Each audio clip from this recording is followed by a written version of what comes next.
Hey everybody, welcome to this new Let's Play Distant World Universe.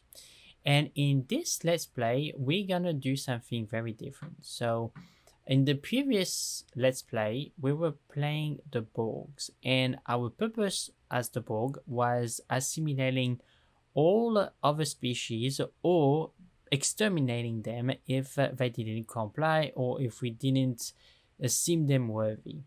And if you're interested to see that Let's Play, I will put a link in the description below. I will try to not spoil it too much, but I learned a lot from that Let's Play, and I decided to make something completely different. So in this Let's Play, we're not going to play Star Trek. We're not obviously going to play the Borgs.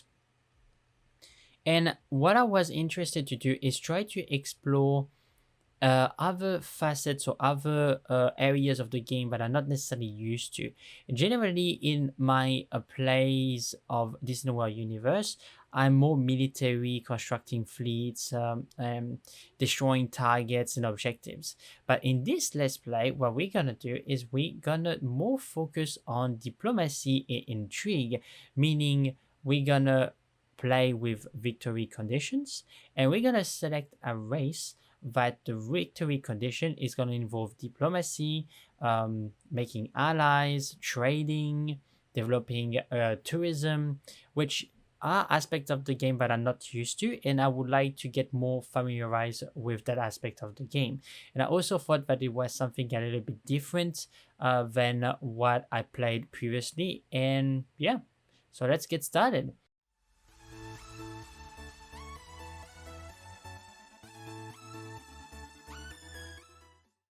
So as you can see in this game, we're going to play with the Ennish Extended 2 because of the rebalancing of the research that I found very interesting. There is also additional races, which means additional victory conditions. So without further ado, let's get started. So we're going to create a new universe and a new game. So we're going to go start new game. And before I go into there, I just want to show something real fast. We're going to play with no automation. We're going to control everything, just like in the previous game. Also, this episode is going to be highly axed around the creation of the game and the explanation of what we're going to do. So if you are not necessarily interested in that aspect, I will invite you to go to the next part of the video. I'll put a link in the description below. And yes, without any further ado, from that point on, it's going to be creation of the universe. So if you're not interested, click in the link and you will go directly in the section where we're going to start playing the game. So we're going to go start a new game. We're going to go in the custom games. And in this, we're going to use a spiral galaxy with 1400 stars, 15 sectors, so it's going to be pretty big. No regeneration, so like that we're gonna the universe is going to evolve, and as the situation is going to go by, space creatures are not going to regenerate, runes are not going to regenerate, etc. So as the universe is going to age, resources going to be more scarce.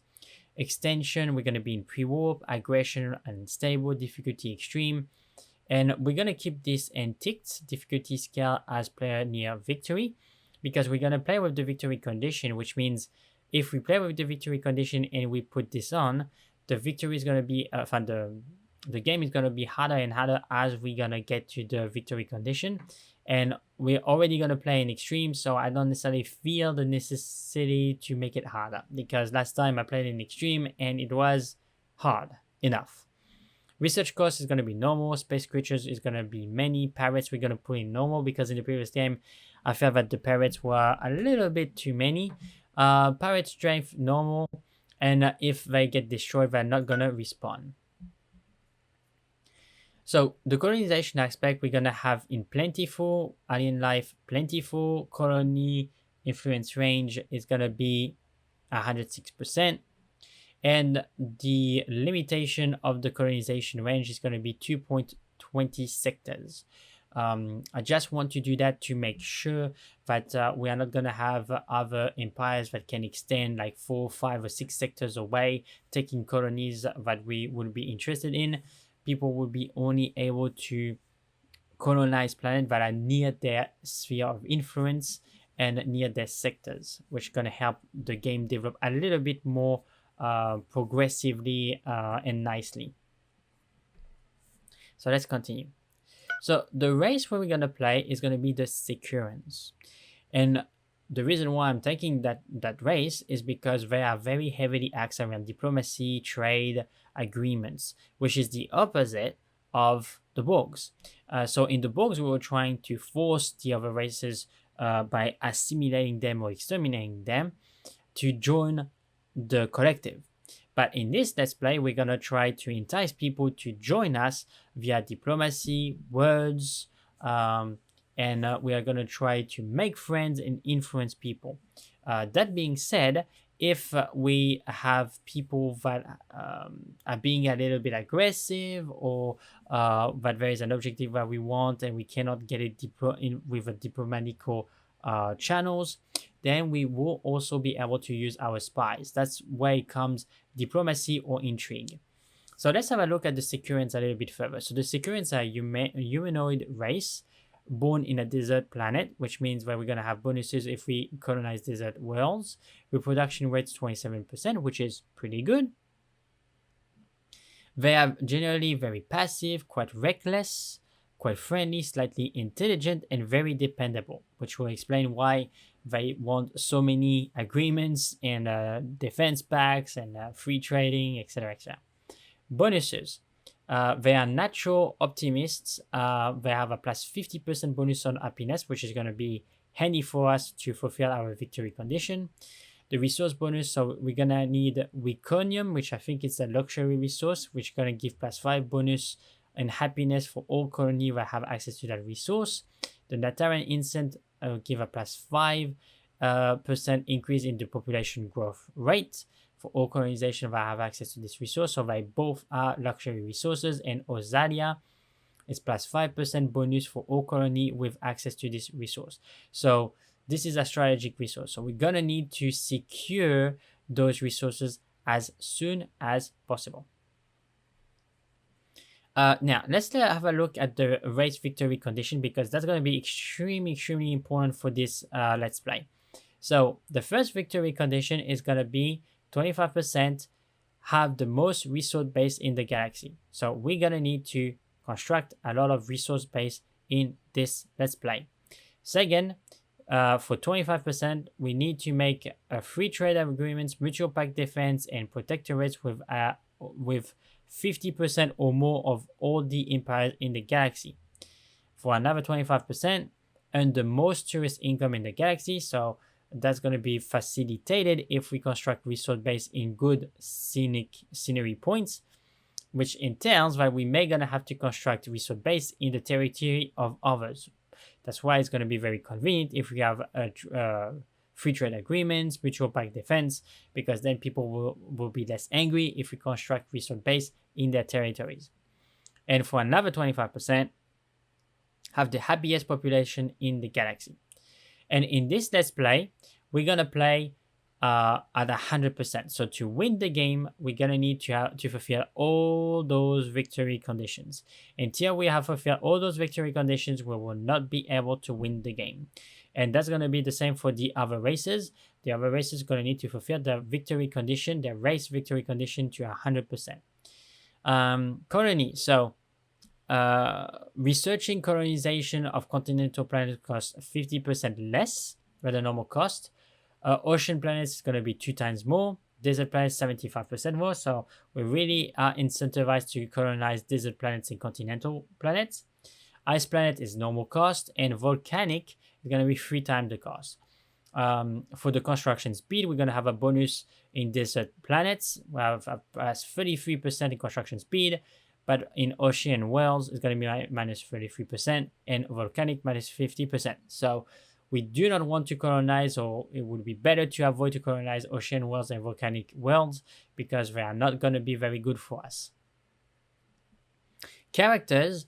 So as you can see, the Securan is gonna have 50% chance more to generate ambassadors, but 40% less chance to generate fleet admirals and troop generals, and 30% more chance to have intelligent agents. So that really shows that this race is all about diplomacy, talking to other race, forging alliances and trade agreements. But at the same time, if we need to be a little bit more aggressive, then we can potentially use the agents, but it's not necessarily encouraged when we use our fleet. So we're definitively gonna have fights in this display because we're gonna need to protect our empire, especially against pirates, and that's gonna help us develop our reputation, which is gonna help us forge alliances, which is gonna be in our victory conditions. But when we're gonna have to deal with empires, we're gonna try to avoid a war as much as possible because our race doesn't like to be at war, and we're gonna need therefore to use intelligent agents, and hopefully they're not gonna be spotted or discovered, because then that's gonna tarnish our reputation. Now let's talk about the government. It's gonna be the Utopian paradise, so we're gonna see that a little bit after in the next screen. And the technologies, the special technologies where we have access is the colonization cloning module and the colonization cryogenic module, both for colonization. So this race is going to be very axed about colonization, especially of the desert planet and continental worlds. We don't have any desired technology, and we have 3-year cycle where for 1 year after the 3-year cycle, we're going to have an increase of our friendliness and increase in population growth, which means that we're going to try to find planet to colonize within 3 years and to have them colonized so we can benefit of our reproduction cycles. And we're going to have a 10% bonus increase in tourist income. So tourist income is going to be very important for us. Now, this is going to be how we're going to call our empire, the Utopia. This is going to be our logo. We're going to have a normal home system with starting in the starting phase for the size. Tech is going to be pre-warp, and corruption normal. Now the Utopian paradise for the government, we're going to see like the approval is going to be plus 40%. So people are going to be naturally happy, and they're going to be compliant or more compliant if we raise taxes or if we do unpopular measures. They're still going to be fairly happy and compliant, which intertwine with the corruption being at normal. We don't have any additional corruption, but we don't have any negative on the corruption either. The growth rate is going to be normal. The research rate is going to be normal, but we're going to have 50% more income from our planet, which is huge, especially at the start. But even all over the game, if we manage to colonize worlds and to make sure that they are always maxed out in population, we're going to earn a tremendous amount of income. That being said, we're going to have 20% more maintenance costs. Recruiting troop is going to take 40%. It's going to take 40% more time to recruit troops, and for the war wariness plus 40%. So really, this race doesn't like being at war at all. So we're going to try to avoid that at all costs. But that being said, it doesn't necessarily mean that we'll not have fleet and that we will not be at war, because we need to defend ourselves, right? So we're going to generate 25 empires, and we're going to also allow independent colony to we're going to allow independent colony at the starting of the game. That's fine. Okay, so this is the victory condition screen, and what we're going to do, we're going to enable the race specific victory condition, and as I said previously, we're going to request 100% threshold, which means that each race needs to fulfill all their victory condition in order to win the game. So that's going to be fairly hard, all right? But also another thing that I wanted to make sure, it's make sure that the winning condition is not going to trigger before a certain amount of time. Because sometimes I notice that when we play with victory conditions, certain races can have, a good start or good conditions, and the game can end pretty quickly because one of the empire fulfill all the victory condition pretty quickly. So that's why I put it 100%, because sometimes a race can reach 80% in victory condition pretty quick, and then it's frustrating because you are there, you're playing your empire, and you're having fun, you're understanding the game, and you're just enjoying the game, and suddenly the game stopped because another empire just fulfilled the victory condition and you lost the game. So I want this game to play for a certain amount of time before the victory condition can be triggered. So I'm gonna allow this option. Victory condition will apply only after a certain amount of years. It's gonna be 30 years. So that means that after 30 years, so the game starts at 2100. So at 2130, the empires will have the possibility to win the game if they have 100% of their thresholds. Victory conditions.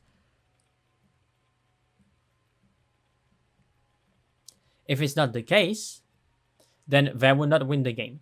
And even if they have 100% of the victory condition, if it's before 30 years, they will not win the game. So that means that when we're going to approach that 30 years, we're really going to need to look who is getting close to their victory conditions and make sure that we fulfill our victory conditions, or to make sure that the other empire doesn't fulfill theirs. We're also going to play with the Distant World storyline activated, the disaster and other events activated, the race-specific events, and the Shadows story events activated. We're not going to allow tech trading because, as I say, there are certain races that have their victory conditions linked with research, and that's going to make them pay to win, like pay gold to acquire technology from other races.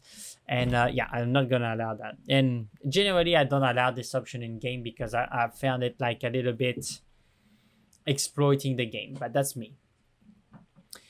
And also, we're going to allow the giant Calto at the game starts. All right, so we're going to start the game, and the world is going to be generated. So, yeah, I think I will pause the game there because it can take a few minutes, and I will catch you just after. All right, thank you, guys. All right, guys, welcome back. So we just finished loading the new universe, and here we are. So we are part of the Utopia Empire, and as it's specified here, the victory conditions needs to be triggered at 100%, and they will not apply until the 2130. Sorry, my brain stopped working for a few seconds. Okay, so we're gonna pause there, and we're gonna discover the system. So this is our planet. So what we can see, it's quality 86, which is often the case. 29k in size, okay, it's fairly okay. But here we can see that we have some Dunfa fur, which is a luxury resource, silicone, and the Nataran incense, which is good because that's one of the resources that we need. Reconium at this provide plus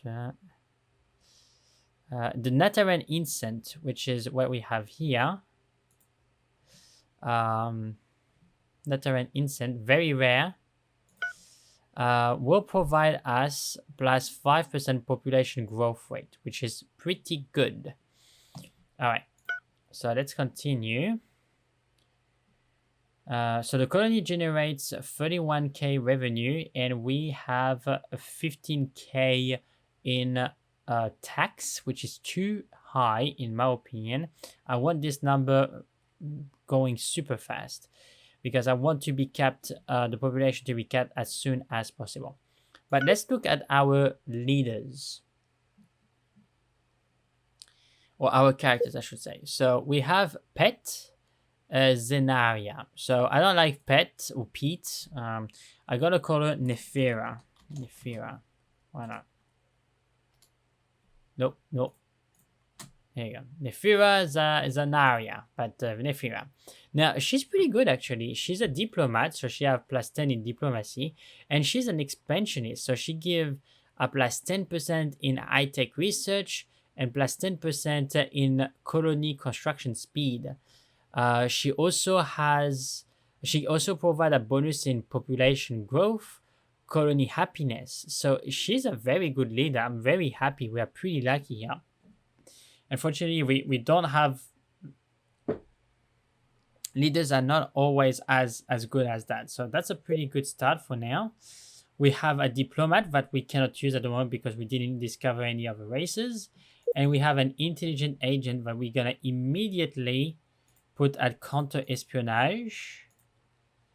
Antia cancel. So apparently she has psy-op, counter-espionage, assassination, concealment, which is pretty good. Hopefully she's going to be a good spy because we need it. Okay, so next step, we're going to discover our solar system. So here already we see we have a gas giant. So apparently this planet is kind of a moon of the gas giant. So hopefully it's going to be hydrogen or calcium. We have a barren world that we need to explore. So let's look. There's not a lot of planets in this system. Okay. All right, let's go closer. So we have a continental world, but it's fairly small, quality 88. Okay. A barren world as well. Okay.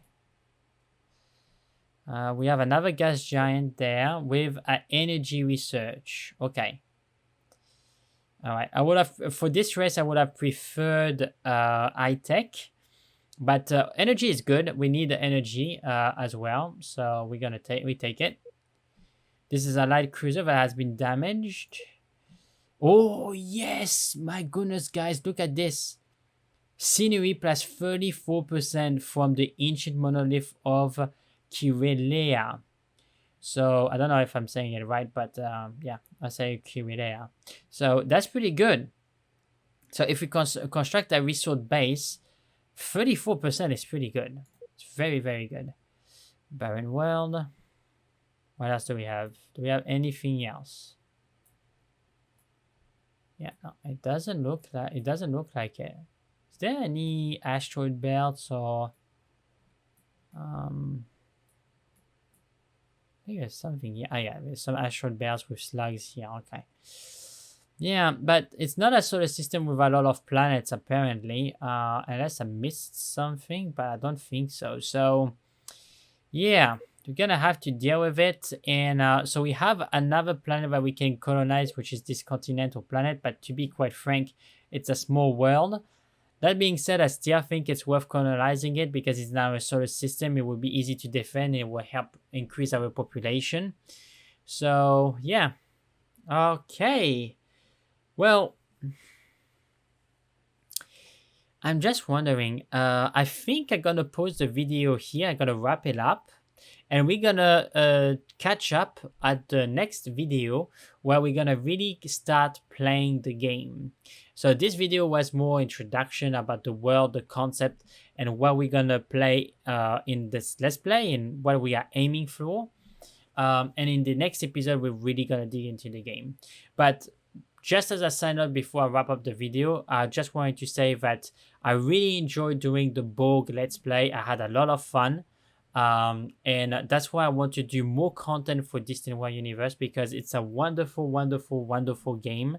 And I don't think that this game has the love and the praise that it deserves.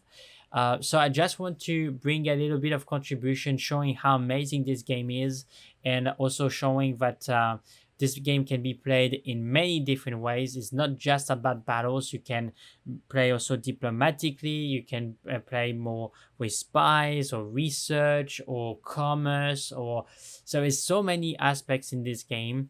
So that's why I want to do different Let's Plays, and I want to cover this game in Let's Plays as much as I can because I enjoy it and because I just want to show how amazing this game is. So I hope that you enjoyed this episode.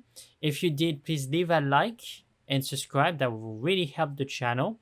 If you have any constructive feedback, please leave them in the comment below. I'll read them all and take them in consideration as much as I can.